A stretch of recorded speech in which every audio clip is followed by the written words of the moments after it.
My name is Holly and I'm a mom. I'm also a wife and a daughter and a sister, an aunt, a friend, a nurse, a social worker, and now I'm even a granny. But mom is my most important and cherished title. On October 5th, 2010, two words were added to that title: Gold Star. Gold Star Mom came out of the most traumatizing and excruciating pain imaginable. But Gold Star Mom is also the most honorable and noble name I will carry for the rest of my life because it represents and honors one of my sons, Senior Airman Daniel James Johnson. Dan was an EOD technician in the United States Air Force. EOD stands for Explosive Ordnance Disposal, Bomb Squad to us civilians. The day Dan came home from his first deployment, which was to Iraq, before I could even throw my arms around him, he pulled out this tightly folded 3x5 flag and said rather nonchalantly, "Mom, this is for you." At the time, I was so focused on the joy of seeing my son home, safe and sound, all in one piece, that it didn't even occur to me to ask him what the significance of the flag was. In fact, at that point in my life, for all I knew, maybe every soldier who came home from war gave his mom a flag. So I set it aside, I thanked him, I put it on the buffet next to his picture, and then I wrapped my arms around him and through tears of joy celebrated his homecoming. The following year, he was deployed to Afghanistan. That time he did not return home, safe and sound, or all in one piece.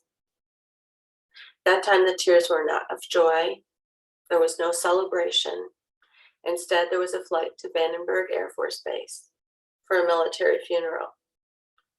And it was at that service that the significance of this tightly folded 3x5 flag was explained.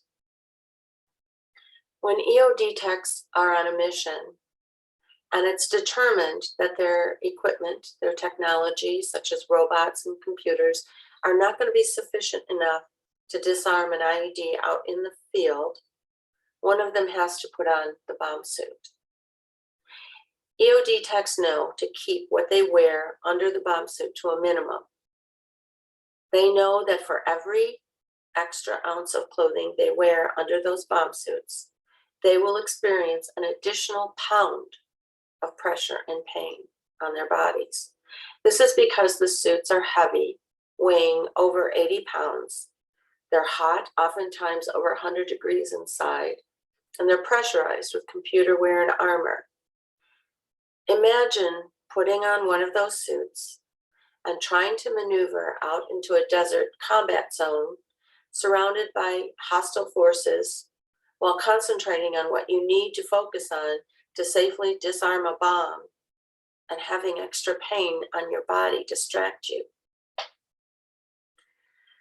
When it was discovered that every time Danny was putting on a bomb suit in Iraq, he was strapping a tightly folded 3x5 flag to his chest, his commanding officer took him aside and said, "You're going to have to find a different way to honor the flag.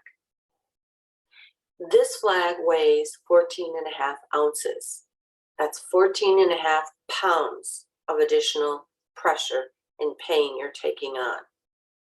Many of us have patches of the flag that we Velcro to our shirts, and many have tattoos. I want you to consider one of those options. But my Danny was adamant.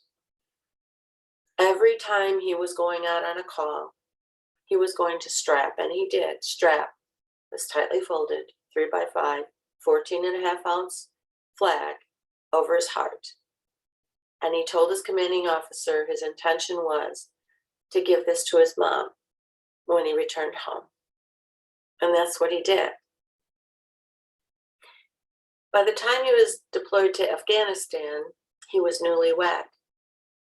And he was strapping on two tightly folded 3x5, 14.5 ounce flags, one in front of his heart and one behind, one for his mom and one for his wife.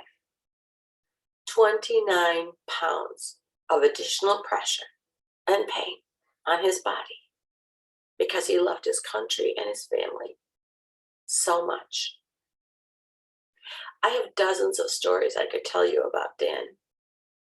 I chose this one because it succinctly and beautifully depicts the heart of a true warrior hero.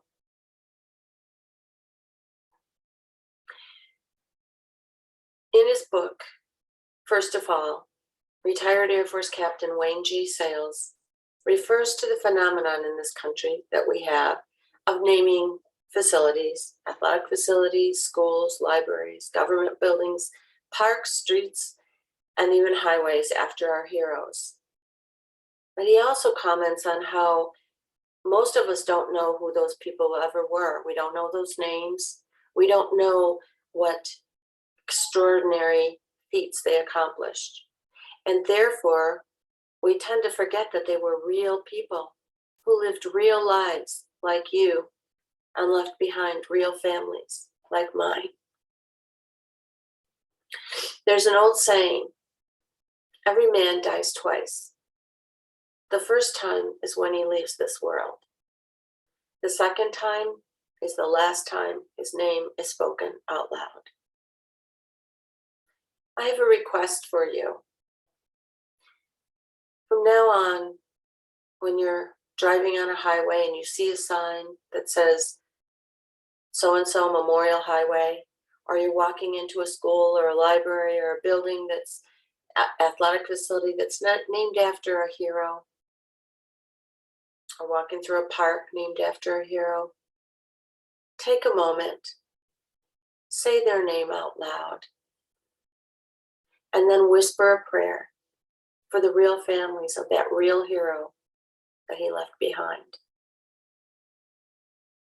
And on this Memorial Day, I just want to share that I am honored to honor a young man whose heart was so tender and so passionate that he chose a career that enabled him to save the lives of others. And his heart was so courageous that he did it at the risk of his own. Senior Airman Daniel James Johnson.